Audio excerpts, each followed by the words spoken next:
Welcome to the Peak Potential Success Show. My name is Fong, and today we have another great guest. He comes highly recommended by a lot of people, mainly because he's very, very good at what he does. He has over 35 plus years of experience with regards to land development, residential construction, and also strategic investing. He is the co-founder of Tricon Homes. He's been able to combine business, economics, philosophy, and mixing it all up and really giving us thoughtful, visionary approach to building communities and also wealth. He is the author of the book, The Business of Home Building, and also the book of Dirt Rich, which is explore the world of land investing and development. So please welcome entrepreneur, real estate investor, and author, Mr. Jose Berlanga. Feng Shui, thank you so much for the introduction. It's great to be here.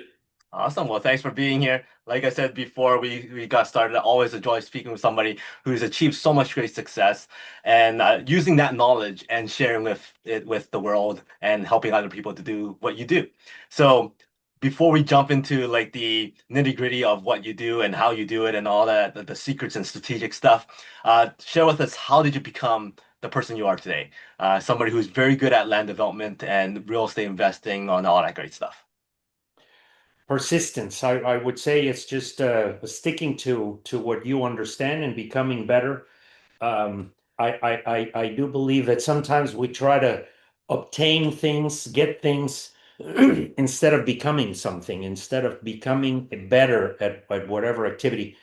And while you were making that introduction, I appreciate all the wonderful things you mentioned about success, but the truth is, I think I'm more of an expert in failure, and I think that's what eventually gets you somewhere. If you can handle failure, if you can tolerate punches, if you can figure out how to manage the emotional aspects of this journey of entrepreneurship and building anything of value, requires understanding how to fail and how to get punched in the face and everywhere else constantly. So that's how. But yeah, it's been a long, very, very interesting journey of ups and downs. Mhm. And I totally agree with all the failure stories that people have, and it's because of those failures that you are where you are today. The resiliency, the persistency, the consistency of pushing forward. I had a conversation with a couple people, and one person showed up and says, "You know what? We've always talked about buying a building and renting that out, but then I hear all you people talking about your rental problems and this person doing that, and that kind of steers me away." I'm like, "Well, yeah, that's because." The success stories are boring. Yeah, I got my rent check today. Yeah, I built another. Like that's boring. But you know what? When the toilet explodes, here people want to hear about that, and that's what people hear, and they gravitate to that and go, "Yeah, that's not for me." Yeah. And I'm yet to find a business that has no problems, no obstacles, or that's easy for that matter. Mm, It is very, very rare when you stumble across some business that just happened, that just worked out the way you planned it, the way mm, you intended it. I'm yet to find one. I'm going on 40 years as an mm, entrepreneur. I know I look young. I started very young.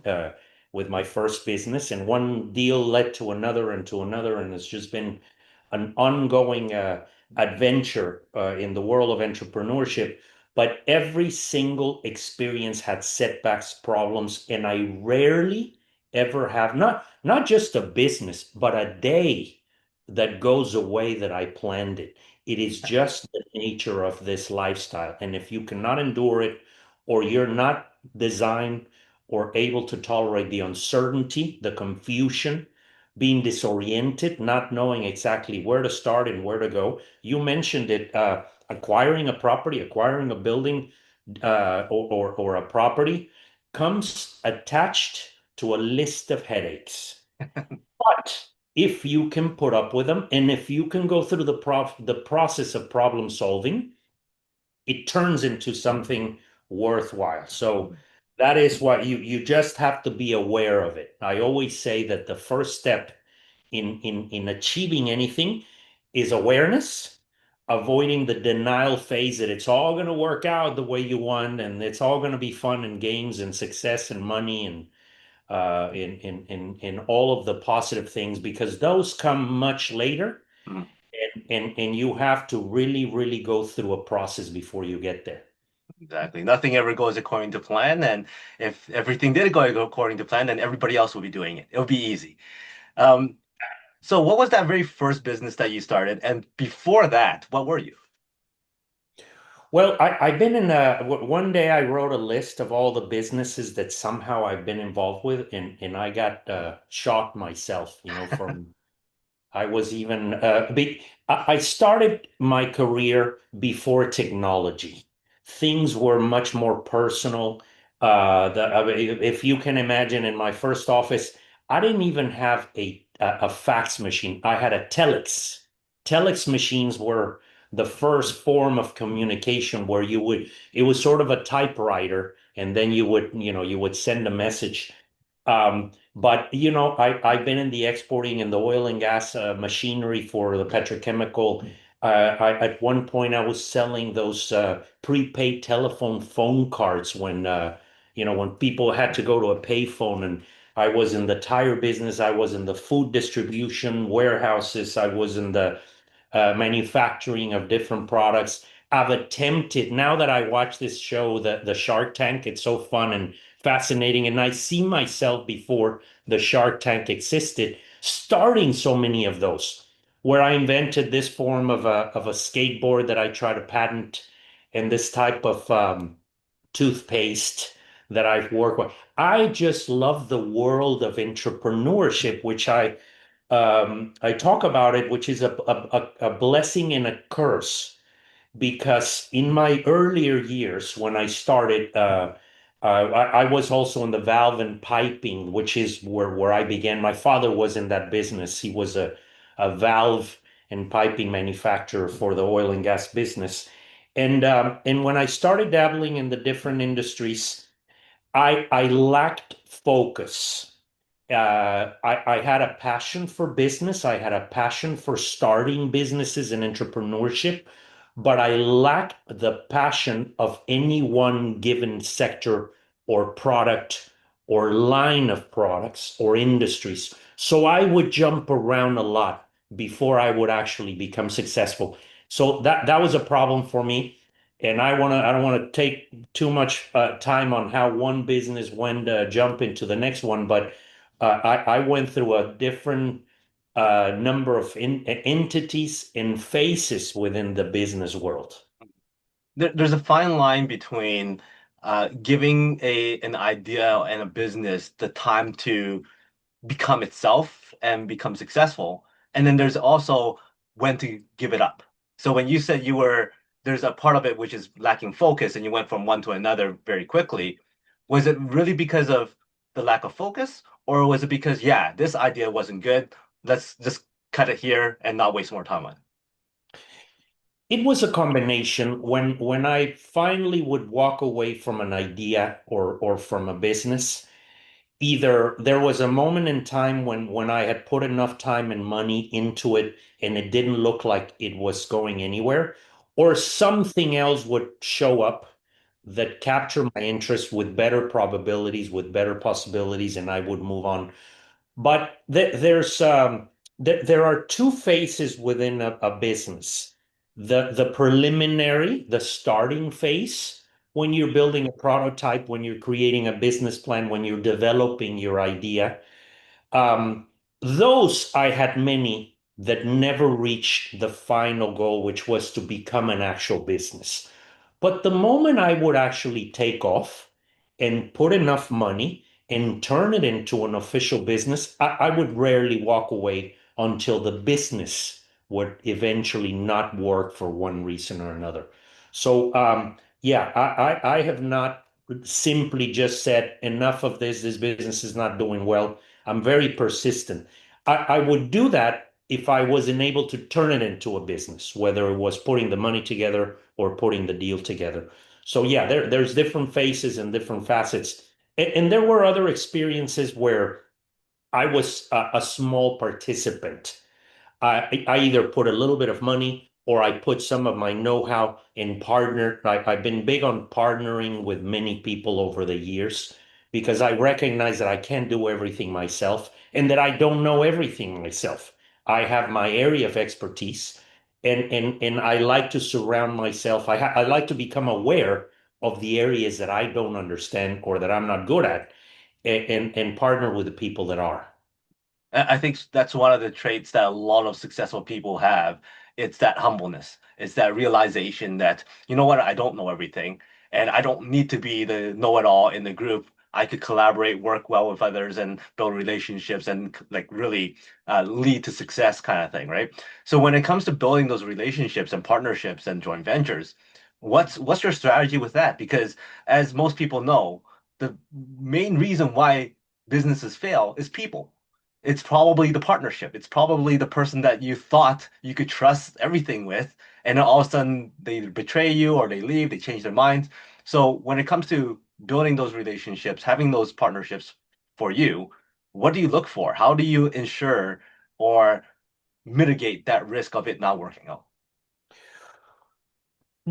When you're young, starting in business, you have to start focusing a lot on credibility, identity, trust, becoming known for someone accountable, responsible, reliable, someone that people want to work with, building people's skills, communication skills, getting along with others, having a versatile personality that people can rely on. And I was lucky enough to have the right personality and the right characteristics where people were observing, even at a very young, hey, this is a guy who's punctual. This is a guy who's always busy. He's always working. He's always doing something. He's always friendly. He's always helpful. If I ask him for something, he does it and he shows up. So you want to start building that reputation at an early stage because someone will observe, someone, oh, the important one, let people know what you're good at. What is your area of expertise? Because when the opportunity comes up and they come up with a business idea, oh, this is the guy to go to for this or for that. So you have to be known for something when in your earlier stages. So you have to develop that ability, that recognition, not only the right reputation, but the right know-how. Whatever it is that you do, make people aware of it. Later, over the years, now you have to shift that and become a good judge of character. Once you have actually built something, now it's the other way around. Now you have to be the one who capture that essence of people who are qualified to do the different things that you need. So that, in my opinion, that's a tougher one. The second part, recognizing talent, identifying people that can help you and that can build things for you. That's a tough one. That's a way, I mean, we can spend hours and hours discussing how to build the right team. I finished another book right now called The Quantum Entrepreneur, a lot about mind over matter and all of the management skills and the steps and the sequence of events to turning a business into a better probabilities of success. And I talk a lot about that, building a team, understanding how to build a team and when and how, all the details. But that's a tough one. Building the right team. All successful people attribute their success not to their abilities, but to their luck, let's call it, and their understanding of the fundamentals of putting a team together. Very, very true. And lots of people who are successful always recognizes the fact that they didn't get there by themselves. You talked about the personality that you had, and then also the importance of somebody saying that this is what I'm good at. But it's very, very common when you ask somebody, so what do you get good at? And say, oh, I don't know. I don't like they don't really know what they are good at or what they're potentially gonna be an expertise in, or they don't recognize that. So for somebody who struggles with that, how do you guide them towards finding their USP, their unique niche, and their abilities to really showcase? There are many ways to identify your true talent. I think honesty is the first one. And maybe you can work backwards in trying to find your own identity. Start by trying to understand what you don't like. What are the things that you repel, that you are not enjoying in the workplace in your career, so that you can eliminate those in target some of the areas of interest, some of the areas that come easy to you. I refer to the theory of in the culture of ikigai. I'm sure you will be very familiar with. That's a very, very helpful initial stage, which is to identify what you're enjoying doing, what you're good at, what is helpful to others. Okay, because that is an important one, something that solves problems in the world and something that you can actually sustain yourself at. So when you combine those, eventually you start coming together. But the number one step is to recognize yourself, self-reflecting. What do I like doing? Where does my time go by very quickly? When I start getting busy and the hours go by and I'm not in a rush to get things done and move on to something else, that's a good sign, you know? And we all have it. It's just that we don't, ironically, we don't spend a few minutes, a few hours, a little bit of time trying to learn about ourselves. Sometimes we're just busy running around doing things and we don't spend a few moments just reflecting. So it's not as hard as people think. Yeah. And also like finding out what you enjoy doing may potentially become like a great business venture or a great way of making money or making a career out of. I remember all those kids back in the day saying, "Yeah, I love playing video games," and all the parents are like, "Yeah, you can't make any money on that." Well, joke's on them because there's lots of people making tons of money playing video games, right?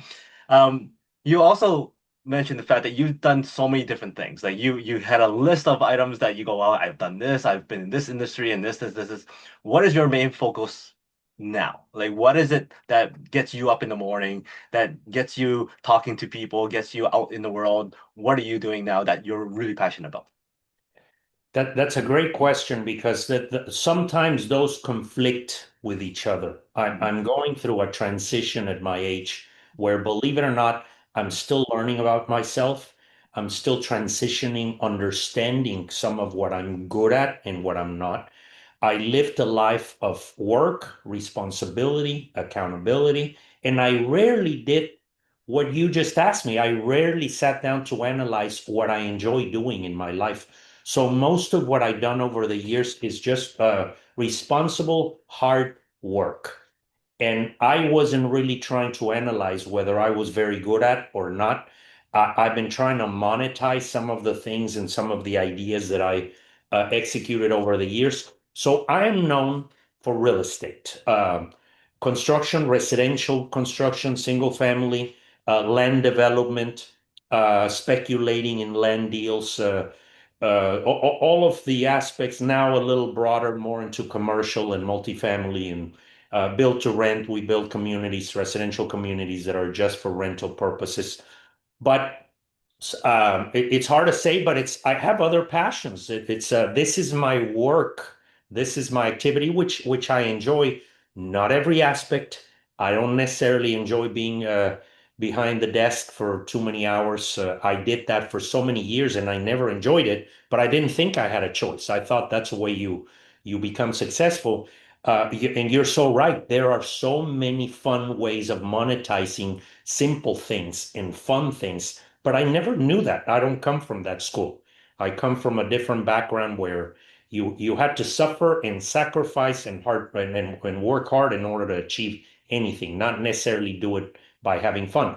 And now I'm beginning, just to wrap up the answer, I'm beginning to attempt to focus on doing things that are more pleasurable for me, like writing, like this type of conversations.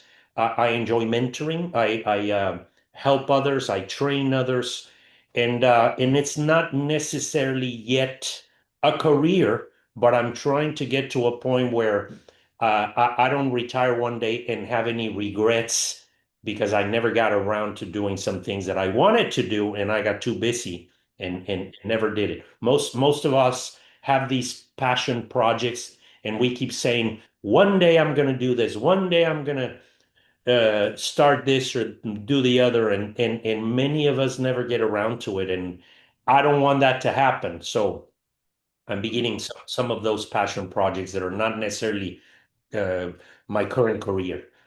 Well, let's stay on the topic of having a little bit more fun for you and also being able for you to share.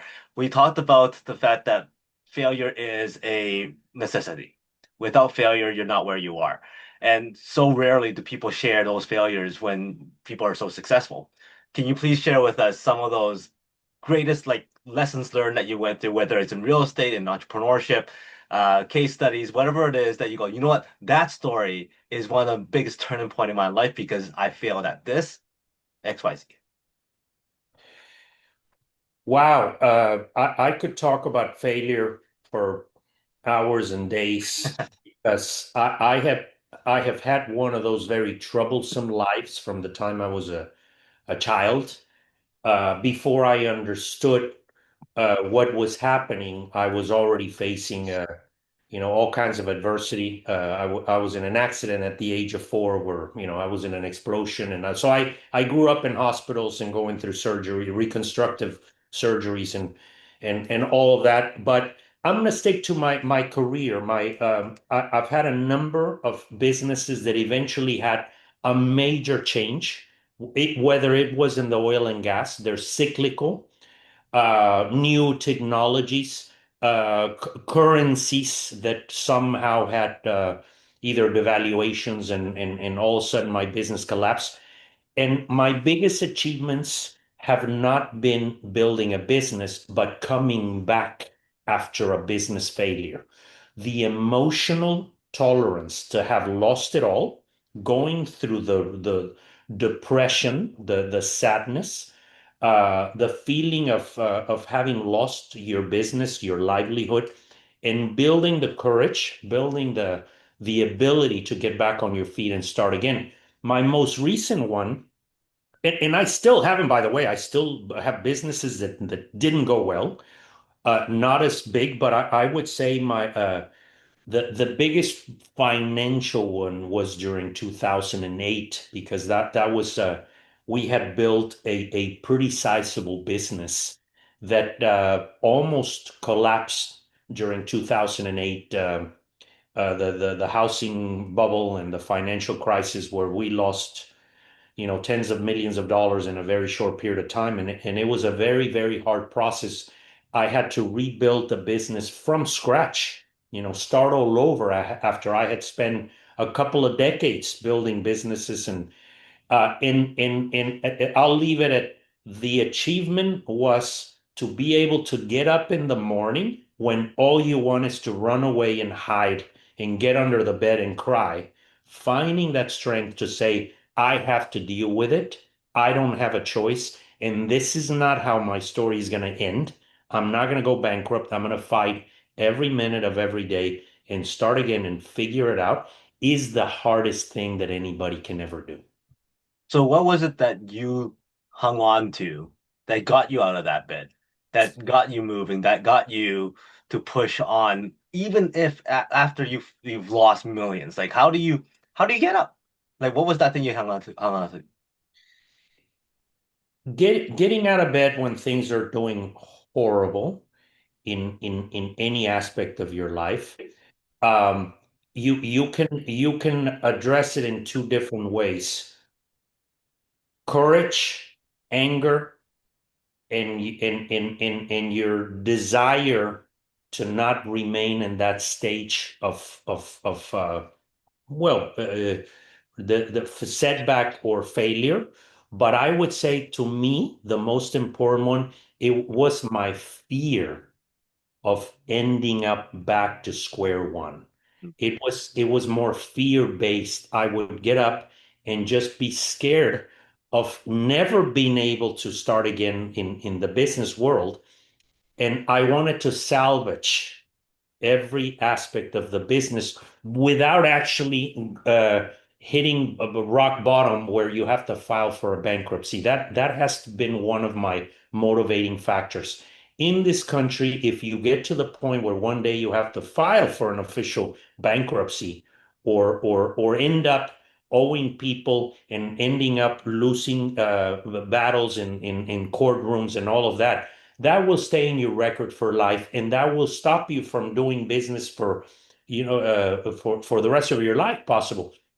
I wanted to prevent getting to that level where if I lose my money, if I lose my business, I can start again. But I still have my reputation, I still have my credit, I still have the fundamentals. That was one of the things that kept me up. And I didn't want to let the people around me. Somehow I found the strength to be a leader. I always say that, we all want to be the boss, we all want to be the leader, we want to be the person at the top until it's time to face the type of things that the person at the top has to face. Exactly. And I took over that. I took accountability and responsibility that being at the top, this is when it matters. Mhm. When things are rocky and when they're tough, this is when you have to act like a superhero. When things are going well, it's very easy and it's very fun making money. But when you're losing money and everything is collapsing, this is when everybody wants to see someone in front of the group that's stable. Even if you're panicking inside, even if you want to cry and fall apart, you have to show that strength and that leadership. That's true leadership, to be able to stabilize, manage things, and give your group, your team, the confidence level that there's somebody that's going to help them at least get to the next level. So there's a lot of things. It's a lot of psychological uh, proceedings that have to come together in order for you to get up. But it's that willingness to just not end things and walk away from them. It's probably nature, a little bit of that, and a combination of building that resilience over time. It's funny how motivating fear can be. It gets people up in the morning, it gets people to succeed because they don't want to fail. And that sometimes fear is a really, really good motivator. Um, Yeah, and a lot of entrepreneurs talk about the glory, the how much money they're making, and how good they are, and how fast they are, and how everything goes well. And I like to talk about the opposite side, the other side, the fears, the difficulties, the moments of scariness that we go as entrepreneur, which is a reality, that we all go through. And that part, that, like you mentioned, the fear, the scary moments, the sleepless nights are the ones that eventually help you get there. exactly. Now, staying with this company that you were bringing back from the dead, uh, putting aside the leadership, the mindset, the decision to keep it going, what were some of the things that you implemented in the business right away? Because you said you started from scratch, that turned that whole thing around.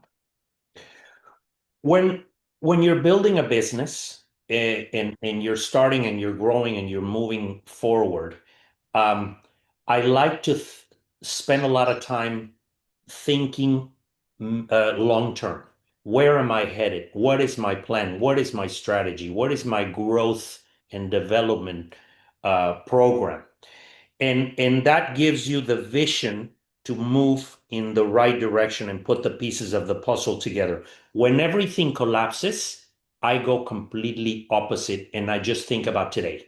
I don't think about what do I need to do to stay in business today and live to see another day. That is all that I did during those days.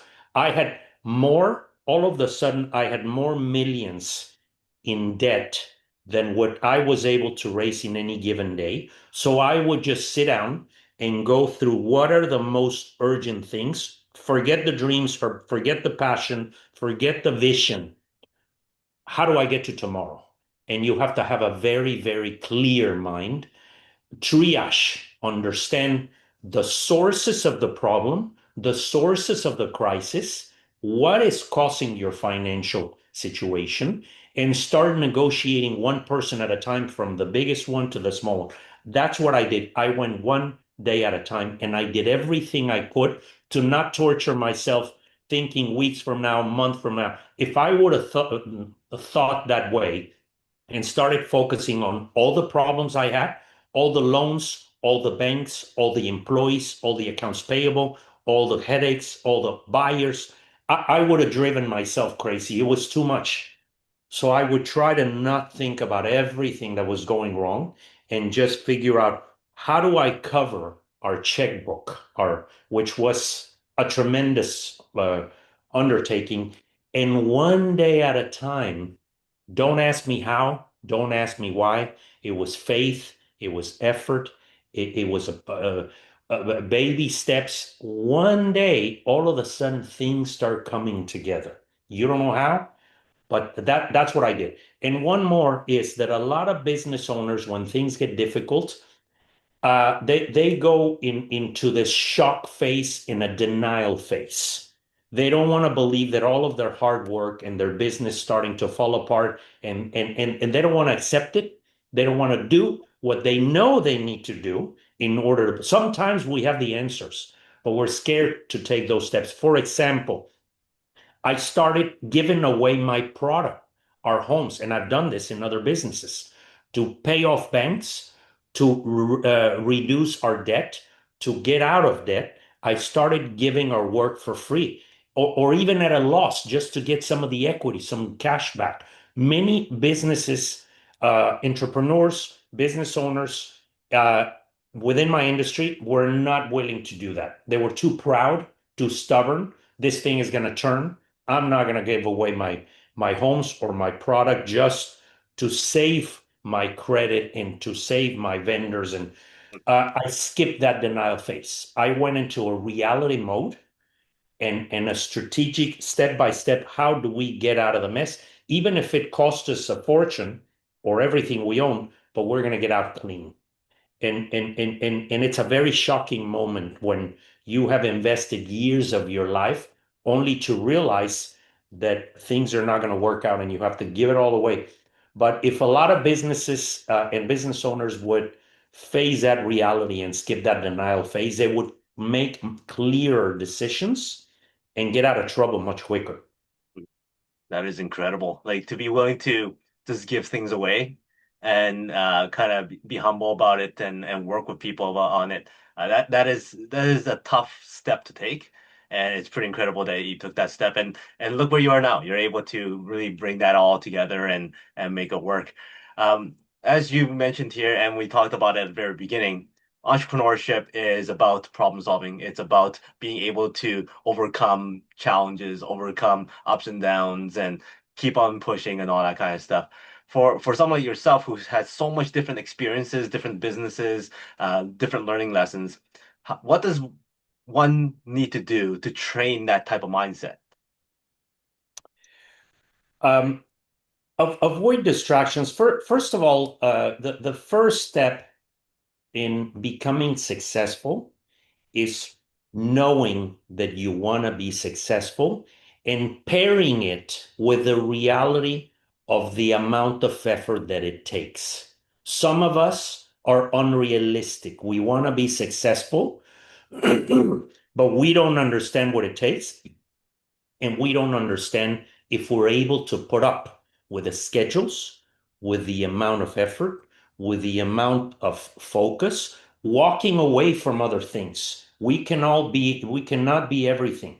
This word balance does not exist when you're starting or building a business. You have to know it. And if you don't agree with it, if you don't become aware of it, chances are slim. So when I've started, but thankfully now I'm at a stage where I can now have a little bit of balance. But when I started, it was 15-hour days, 7 days a week, no friends, no, I mean, those were isolated instances. Family and friends had to be put on the back burner. Yes, I was there, they needed me, and yes, I was available for important things. But my focus, it was not running to the pub. It was not having hobbies. It was not a, vacation. None of that.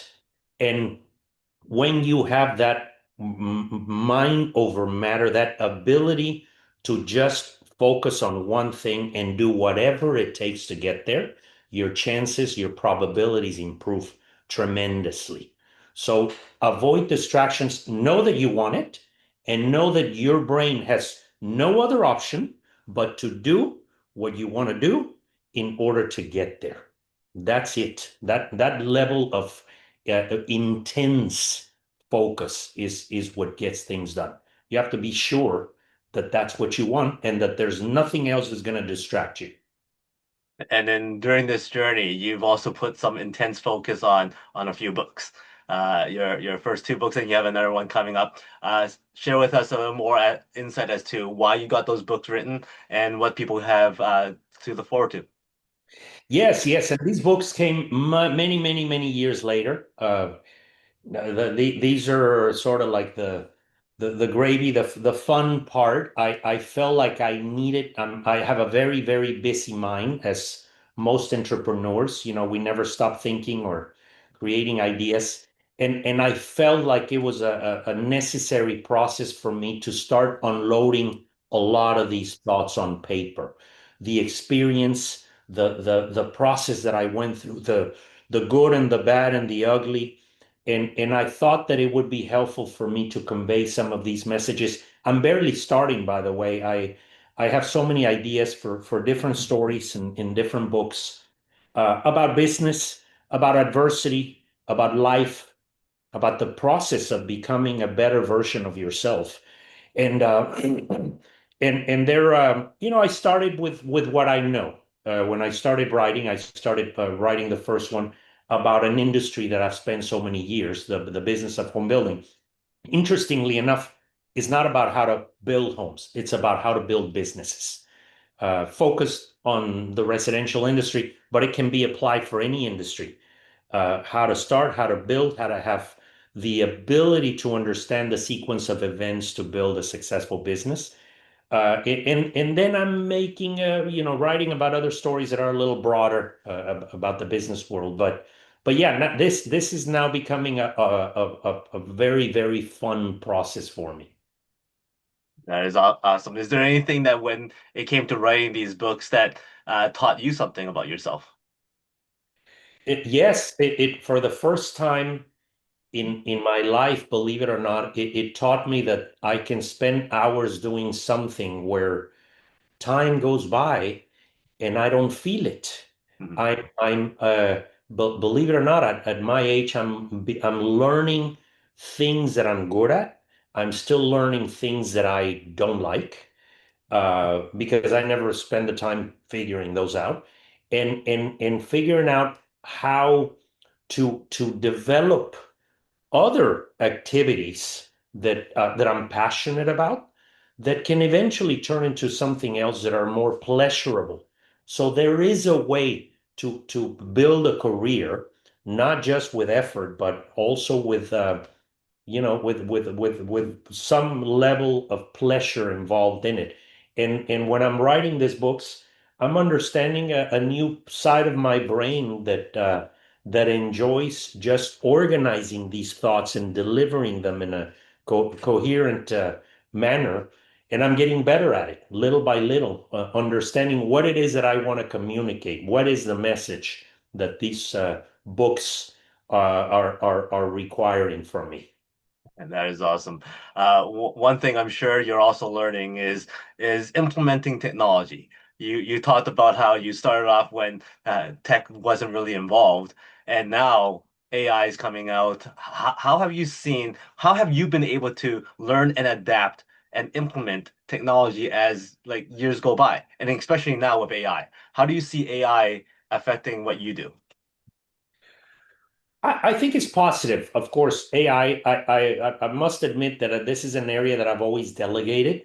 In retrospect, I regret not having taken this much more serious. When technology began in the 90s, late 90s, when the dot-com, all the world of high tech began, I was still very mentally involved in the industrial world, and I saw technology as a trend. It didn't hit me so quickly. I was one of the last people to have an email address. I would pass on those tasks to other people. And it took me years to really understand what this was about. I wish I would have understood earlier, sooner, and gotten much more involved and got adapted. I'm one of those creatures of habit. Once I was still writing notes on a notepad and I was still doing very, very manual type of activities. And now I realize how it's changed the world, it's modernized everything. And to answer the question, now I'm making a point to spend time understanding what all of this is, how it works, how it can help you, how it can improve things. And I think it will, if we utilize it correctly, it's going to make a difference. In the short term, yeah, we all fear that it's going to take a lot of jobs and a lot of opportunities. But I think little by little, just like every new technology is going to create other opportunities.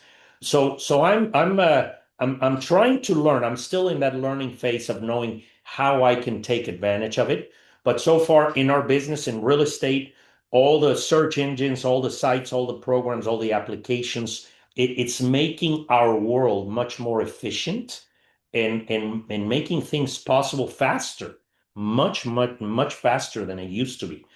So I will definitely plan to continue learning more about it.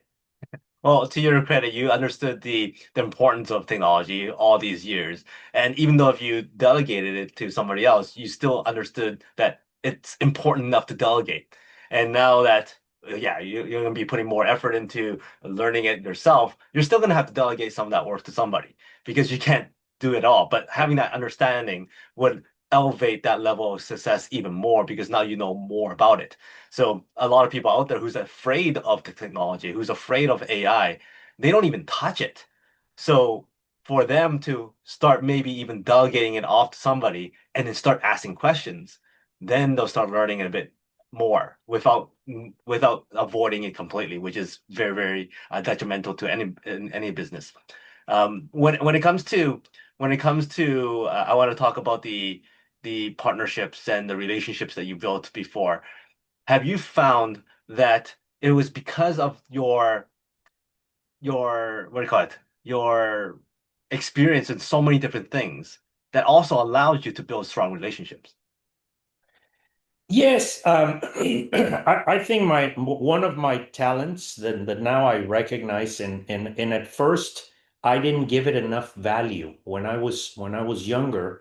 I've had the people skills, the ability to get along with others, to communicate with others, to work well with others, um, and I've developed the ability to be liked in the workplace, someone that people enjoy being around with, doing business with, that I'm not difficult to deal with. I'm not stubborn. I'm open-minded. That was a talent that it took me a while to recognize. I didn't see it as a talent, but others were recognizing it.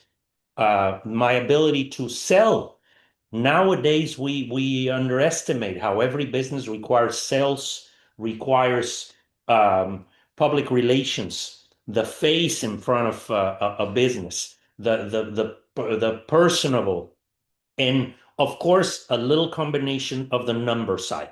I knew how to put a business plan together. I knew how to speak the world of finance. I understood how to read a profit and loss and a balance sheet and all of those things. So I had those skills, and I always knew that I was not the creative aspect. Okay, that was my stronger suit was my ability to understand that there were other people that were more technical or more artistic that needed what I knew, what I had, which was my ability to go and present and sell a deal and or put the deal together, raise the capital, sell the idea, communicate the idea better. Some people are very technical. They have great inventions and great concepts, but they just don't know how to present them. So yeah, the combination of identifying those two, who you are, who you need, what they bring to the table, and how to merge them, putting the pieces of the puzzle, it's entrepreneurship 101. You mentioned that your focus now is on some of the more pleasurable things that also is monetizable. and then also your focus on mentoring and helping whatnot. So what exactly is it that you're looking for now? Whether if it's investment deals or clients or partnerships, what are you the focus on finding? Well, that's great. It's a work in progress, but I would love to do a little bit more consulting in the business world. Remove myself from the day to day. Right now, I'm still operating a construction company, and that's a lot of work. I want to be able to start doing some work where I can take time off in between projects. I love the public speaking, motivational speaking. I've been doing it unofficially with sales teams, with small corporate groups where I talk about stories about how to build a business, how to start a business, how to improve your sales, how to understand your markets. But I want to start doing it a little more official because I enjoy it. It's a fun way for me to do something. I've spent so many years, a lot of times we end up on the wrong chair. I've been doing so much office work for so many years, and every year I kept saying, "Oh, by next year I'll pass it on to someone else." But something would happen where decades went on, and I'm still doing office work, administrative work, dealing with the bankers, with brokers, with title companies, with administrative things that are just very tedious and difficult for me. So I'm trying to get away from those. And by the way, I've dabbled. I think about retirement too. I've thought about it a number of times, but I don't want to fully just do nothing. I want to maintain busy and maintain my brain occupied with all of these things. So that is a good transition, moving from your day-to-day activities to doing something that's a little more fun, but that keeps you just as busy. You have to figure out what wakes you up in the morning every day. Exactly. Very, very good there. Now, I know you've given us a lot of great wisdom, advice, things to think about. If there was one more message that you would like to share, what would that be? Well, I always have too many messages. That's my problem. But but combine, we went from an era of hard work, dedication, focus, and sacrifice, and now the new generation is passion, fun, excitement, and the moment something gets difficult, I walk away from it. The message I would like to convey is to try to merge those two, find a middle of the ground, a middle ground position where you find a passion, you find a purpose, you find meaning in what you're doing, but also understand that it's not going to be easy every day. And also understand that it's not about the first moment I find some difficulty or some adversity or things are not going my way, I'm going to walk away because there are no activities that are easy or simple or all pleasure. So if I could do it again, I would find that middle of the road where it's not just work, work, work, and at the end of the day feel like I got ran over by a truck. But also know that everything worth um, achieving, it's going to take some serious effort. So that would be my message for the new generation that we've gone through both extremes in history, and I think it's time to start merging them. And I'd also like to add that even if something looks very easy and looks very, very simple to apply and implement and become successful, lots of people are not sharing behind the scenes, the grind that got them to where they are. Even like lots of people out there say, "Oh, you just do videos and I want to be an influencer." There's a lot of things behind that that they're not showing you that is a lot more difficult than meets the eye. Oh, absolutely. I agree with that. And with social media, stop comparing yourself, stop seeing, believing what you see, because all of those people who are making it appear easier and making you feel like you're struggling more than the rest, it's an illusion. Mhm. Everybody's struggling. It is difficult for everyone, and whoever tells you different, they're just trying to sell you something or present an image that is not real. So yeah. The appearances are very confusing. Don't let yourself be convinced otherwise. Awesome. Well, great words to live by. Before I let you go, I got a few quick questions for you. Rapid fire, give me the first thing that comes to mind. All right. You're stranded on a deserted island, one food to eat for the rest of your life. What would that be? And you won't be out of shape. You'll be in good shape still. Oh, fish. And that's perfect for the island. I Perfect. love seafood, so I just have to figure out how to catch them. You're on a road trip and in the car, for whatever reason, there's only one song that plays over and over again. What's that go-to song? Um, wow. I love this band called Level 42 from the 80s. That yeah. There is something about you. There's a song, Mhm. but man, I love so many songs. That's a tough one. Well, I'm gonna have to check that out. Hollywood calls and goes, "Hey, you know what, Jose? We love your story. Very, very inspirational. We would love to do a biopic of you. Who would you cast to play you?" Who would I cast to play me? Um, wow. I Brad Pitt, since I'm so good looking. Perfect. Well, Brad Pitt shows up at your door and goes, "Hey, buddy, I got casted to play you. Let's get to know each other. Boy, I'm hungry." And you go, "Hey, Brad, buddy, no worries. Come on in. I got this amazing dish prepared for you. What is that amazing dish that you could do?" It very very limited. I would have to make a pasta. Good I'm not the choice. greatest. I don't spend too much time in the kitchen, but I do make some good pastas. Awesome. Give me a number from 1 to 4. 3. One, two, three. So the word is straw. And if you had to use straw as a metaphor for success, how is success like a straw? Well, whatever you put in through on one side is going to come out through the other side. So put as much pressure on yourself so that the outcome is better, as best as possible.